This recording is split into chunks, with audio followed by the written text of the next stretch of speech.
Questions my students have asked me about God. Number 6. Why does God send people to hell to eternally rot? The way that this question is phrased makes it sound like hell is simply unfair. Like, why would God send them to hell eternally? That seems cruel. That does not seem like justice. But to understand the biblical premise of hell, we have to understand two things. We have to understand, one, the holiness of God, and two, the gravity of our sin. First off, God is holy. This is something that Scripture testifies to over and over again. It means God is set apart unto himself, and he is the only morally perfect being in existence. That holiness means two things. First, it means that God is the only one who can set the standard for what is good and what is evil, because he is the standard of perfection.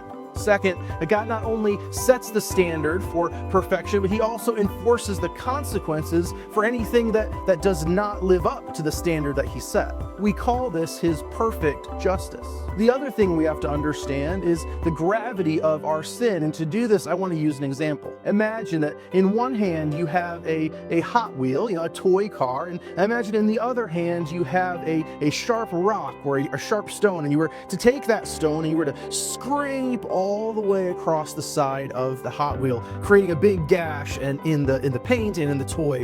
What would be the consequence of that sin against that Hot Wheel? Probably nothing. Now, what if you were to take that same stone and you were to go to a used car lot down the road, and you would take that stone and you were to scrape it all the way across the side of that used car? What would the consequence be for that?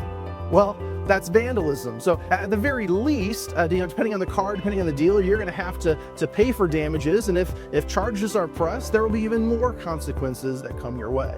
Now, what if you were to take that further? What if you were to do that with a new car, and then a luxury car, and then a supercar? What begins to happen? You see, the penalty for sin is directly related to the value of the thing that you just sinned against. Now, let's take this analogy back to God.